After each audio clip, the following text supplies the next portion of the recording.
Our State of the Program series continues as we travel to University of Clemson. Clemson Tigers coming off of a disappointing year, losing in the Pinstripe Bowl. A preseason top 10 placing does not fare well for the Tigers as they fall to 7-6 on the season. And Dabo Swinney in hot water. Could this be the last hurrah for the Swinney era at Clemson over the next 2 years? Or is a turnaround in place for what should be a rebuild season for the Clemson Tigers in 2026? Hello, everyone. I'm Lucas Hill here with the Southern Sports Scene. Make sure you all do us a favor. Hit the like, share, and subscribe button down below. Turn on the bell notifications so that you are notified every time we go live, post a new video or post a new short here on the Southern Sports Scene. Thank you to our friends, as always, at Chike Nutrition.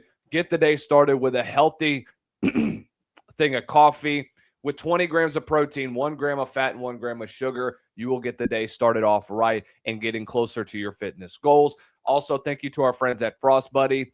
Going over to frostbuddy.com, use our code SSS15 to get 15% off of your first purchase when you use that promo code SSS15. Drew Cagle of Clemson on SI joining us to preview the Tigers. Drew, good to see you, my friend. How are you? I'm doing good, Lucas. It's good to come on. Obviously not the season that Tigers fans wanted, but yeah, let's talk about it.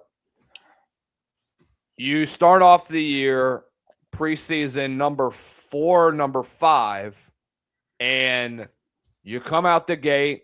Offense has looked mediocre through the first several games of the year. You look good down the stretch of the year at points during the season, but you never could get into a consistent groove. What the hell happened with a team like Clemson with a preseason Heisman favorite in Cagle Klubnik, a guy that threw 36 touchdowns to only 6 interceptions this past year, and you come out the gate, you struggle with turnovers, you struggle converting on third down, and then the rest of the season pretty much tells the tale of what it was for Clemson.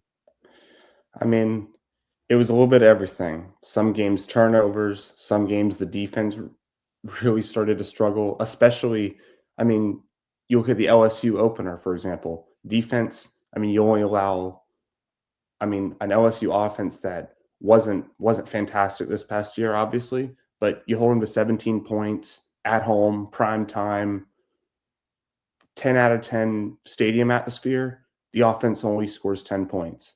Then you fast forward to later in the season, you give up almost 50 points to Duke at home and give up a last-minute drive, albeit a questionable ending there, but you were in that position. So you score the 45 points on your side and you still lose. It was just a little bit of different things every single week for the team. Georgia Tech, they pull off a game-winning drive. I already mentioned the one that Duke was able to get. Just a little bit of discombobulation on offense. The defense really struggled, especially early under Tom Allen. That was, in my opinion, that was a really good hire in the offseason. Wasn't a perfect hire, but it certainly helped the defense down the stretch. It just took too long to get to that groove. I think about the South Carolina game, the Louisville game, those games where the defense really was able to play up to potential, but at that point it was too late.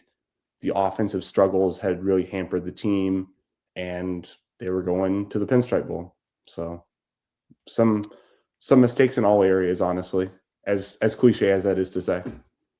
Where do you think the root cause of all this stemmed from? I think a lack of depth at some key positions. I think there is some of the struggles that are offensive line related that, frankly, if you would have looked at the offensive line on paper in the preseason, you'd be really surprised by. But other areas on defense, especially, it hasn't been one big mistake or one bad season of recruiting or transfer portal that's really hurt the team. In my opinion, it's just kind of been a death by 1,000 paper cuts type of a situation where you have players that, and I'm sure we'll talk about the Luke Ferrelli situation in a bit, but you you lose out on players like that, whether it be transfer portal, high school recruiting, and you just don't quite have that overwhelming depth and talent that Clemson had in, 2016, 17, 18, 19 seasons where they were at the top of the sport, really. So when you reflect on this past year, there's so much talent on this team, and a lot of the preseason hype surrounding the front four for Clemson with DeMonte Capehart, Peter Woods, and TJ Parker, two of the three of which will be first-round picks. All three of them are going to be in the top 100 players selected in this upcoming NFL draft cycle.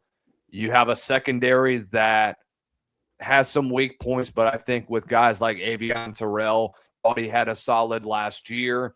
You talk about the linebacking core that I thought was really, really good. Why did it take so long for this defense to kind of get off the ground up and running under Tom Allen? I think that honestly, you look at the LSU game, and yes, there were bright spots in that game, but then there were also coverage busts, and I think there was no game that exemplified that any more than Duke, right? There was a point at the end of the first half, Duke in a last minute trying to score type of a situation. They run, I believe it was a four verts concept, and the safety, Khalil Barnes, it's just a complete coverage bust. Was that the play action? I believe so. It was going through the middle of the field. They're going left. Yeah, I think I know what you're talking about. Yeah, but it was just little things that honestly were pretty inexplicable given the veteran nature of the defense, the players that you had. It wasn't first round picks everywhere in the secondary. Obviously, Avion Terrell is a big plus over there, but it was just a little bit odd to see coverage busts and stuff. There was a point after that where Dabo literally went down the bench and was just going bust, bust, bust, bust, and just in like a complete tirade. So I would say that really hurt them. And then, frankly, the stars didn't play like stars early enough in the season. There were games where you saw a TJ Parker, a Peter Woods, a DeMonte Capehart having breakout games, but early on, there just wasn't the motor that you would look for from, top flight draft picks and highly touted players. So it did improve as the season went on, but like I said before, it was kind of too late for it to really make a really meaningful impact on their season. Going into 2026, I look at the transfer portal and I look at what you've gotten. I mean, this is the most that Dabo has dabbled in the transfer portal in quite some time. You get a guy like Chris Johnson Jr., I think he has a lot of potential. CJ Wesley, I watched a little bit whenever he was at Buffalo. I think he's got a great explosive edge, good explosiveness coming off the. But you lost some dudes. Stephylon Green, in my opinion, was probably the biggest one, who's now at LSU. Khalil Barnes has a lot of potential at safety. But I think the biggest one that you briefly mentioned was Luke Ferrelli, who initially committed to Clemson and then 2 weeks later commits to Ole Miss. Dabo calls it tampering. I don't know the whole situation. So kind of inform me about what you've heard from Dabo's side, obviously from the press conference, what you've heard from other sources, just what all went on in the 2 weeks from Ferrelli to Clemson, and then all of a sudden January 22nd comes around, and then he ends up committing to Ole Miss. I know, kind of a crazy whirlwind of a situation, right? So you start where Luke Ferrelli is on his visit to Clemson, right? He had just come from his Ole Miss visit. I want to say a day or two before. He's over at Dabo Swinney's house. They're hanging out, and Dabo asked Luke Ferrelli's dad, how'd the Ole Miss visit go? And his dad says, it was really unorganized, and starts talking about how, people there didn't know what didn't it was just unorganized, didn't know what exactly was going on and stuff. And Dabo said, he was like, all right, well, excited for you to see what we got over here tomorrow. So that happens. Then the next day, visit goes great, commits to Clemson, and then, buys, moves all his stuff across the country, buys a car, enrolls in classes. And Ferrelli, he's in his 8 a.m. class, and Pete Golding sends him a text and says, hey, I know you're signed, but what's the buyout? And sends him a picture of $1 million contract. So that kind of starts this. Starts this process of Clemson talking to Ole Miss, saying, "Hey, we understand what's going on. Don't do it. He's signed. He's in class here. Like, it's done." Ole Miss and Pete Golding essentially pushed the envelope, and we're able to flip him away. And in a sense, you can't blame Dabo Swinney for being angry about this. I mean, he talked about it. One of the biggest things of the situation, from what I've heard, is the opportunity cost that was lost. After Ferrelli committed to Clemson, they canceled all the visits for all the other players at linebacker that they were going to have in. So now they get the rug pulled out from under them at the last minute, and they can't replace him because it's already past, time to be able to sign players. So bit of a hectic situation. But in some ways, that's honestly how the transfer portal is these days. And Ole Miss, at least in my own opinion, it feels like, well, if there's not going to be enforcement and we can get the player, let's try and win this season and hit the ground running. So bit of a wacky deal that happened, to be honest. What do you think of this quote from Spurrier? They're still on the books, I guess, back there at Clemson about you can't do it after this date or that date. I don't know if they're going to ever enforce any rules now or not, but I think Dabo has learned now. He's paying his players just like everybody else is, or you'll get left behind. You can complain, but I don't know how good it's going to do. I think at some points he's right. Especially at the end about complaining. I don't know how much the NCAA can realistically do about this. Have they talked to Clemson about potential ramifications? And Clemson has been really cooperative with talking to the NCAA. Graham Neff told us that at that same press conference that Dabo kind of detailed the timeline of events. But I can understand where Spurrier's coming from, where you don't think that there's going to be any real pushback, because that's in some sense that's the tampering that's going on around the country. The NCAA, depending on, can it get an antitrust exemption, things like that. That's what's kind of holding up the situation, in my opinion, right now there. But yeah, I mean, it's an interesting situation, and to a degree, I can't blame Spurrier for saying that, because Dabo, this is the first year, as you said, that Dabo had really dove headfirst into the transfer portal, and I think it revealed some of the reasons why he's not a fan of it in the first place. Why do you think that is?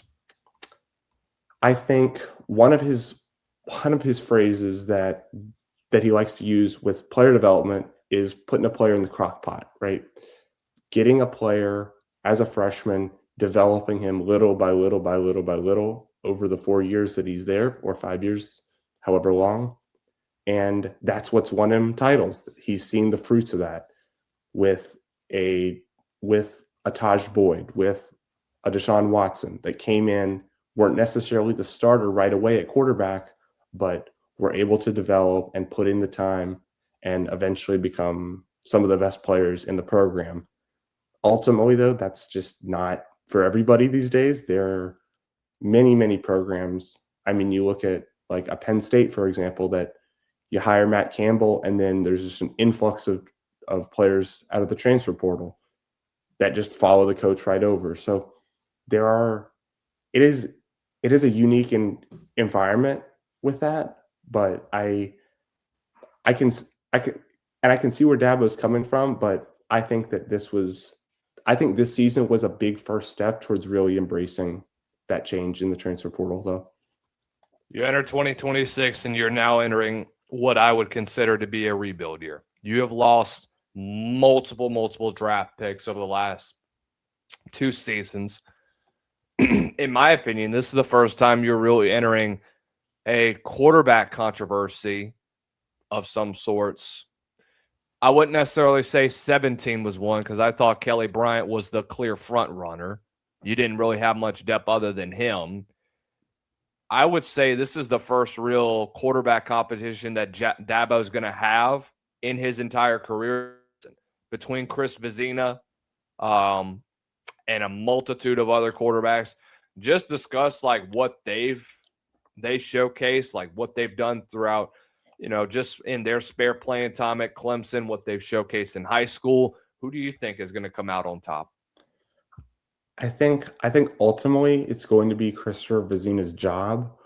As for Chris Denson, Tate Reynolds coming in as a true freshman, I think that there's been a lot of buzz around Tate as a hyped up freshman, Yes. not necessarily as a day one starter, but as a guy that could develop, get in that crock pot, as I said, and be a potential starter down the road. For Vizina, I think that it's ultimately hard to make heads or tails completely of where he's at development wise, just because we haven't seen him that much. Had a bit of a mixed bag game against SMU this past year when Cade Klubnik was out with injury, but I think that it's probably going to be his job. We haven't seen much of Chris Denson. Saw a little bit of him at the tail end of last season. He's more of a running threat, a little bit more in that Kelly Bryant mold. But he's a guy that was really excited to come to Clemson and have a scholarship offer and be on the team, as opposed to going to a lower level and potentially having to work his way up to a Power 4 level, right? So I think it's going to be Vizina, but there are a lot of questions, and starting your career as the full-time starter week 1 at LSU is about as difficult as it gets. So we'll find out a lot right away if that's the case. Schedule as a whole, and obviously the offense is going to have the most questions. But you bring back Chad, who's been a former offensive coordinator at Clemson. You, like I mentioned plenty of times, this is a rebuild year. The schedule is not kind to Clemson. At LSU, you go to Cal Berkeley to go play a Cal team that had a top 15 transfer portal class. And from what I hear, they could be much better in 2026 with Tosh Lupoi in their first year with him at the helm. I even have them as a sleeper for the college football playoff. Miami at home, a Virginia Tech team that should be rebuilding. You have Georgia Tech at home, and then you have South Carolina at home. So most of your home games, you're in your own territory. But obviously, there's a lot of question marks surrounding this team as a whole. What is the biggest question that you want answered by the time we get to the start of August? I think that the quarterback situation is a big question, but to me, I want to see how the defense is able to mesh. As we talked about, losing a lot of high pedigree players off of last year's team, but it is year 2 in Tom Allen's defense, and I think that a bit of a reformed defense with some younger players, some transfers, and the the way that the way that they were able to rebuild the coaching staff as well. You have a new safeties coach at Clemson. I think that probably the defense is the biggest question, just because I think the offense will be a little bit better than people expect. The receiving core is still going to be a strength. The running game, I think, is a sneaky strength of the offense, but the defense still has question marks. I'm a bit higher on it than most, but yeah, I'd say probably the defense. Do you think that when you look at Dabo's buyout, this is the last thing we're going to talk about. When you look at where he had a $60 million buyout, and we talked before the stream started that Clemson simply does not have the money to buy him out at this point in time. If not this year, then when do you think is the last hurrah for Dabo Swinney and company?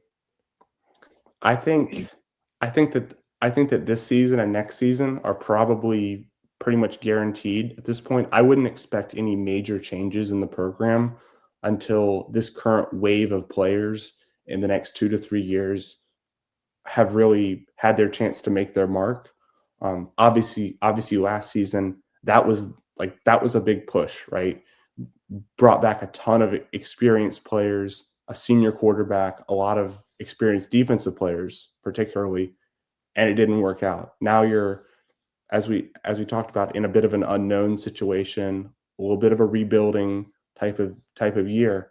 If they can get maybe 8 or 9 wins and be a backdoor ACC title team, I think that would be a success.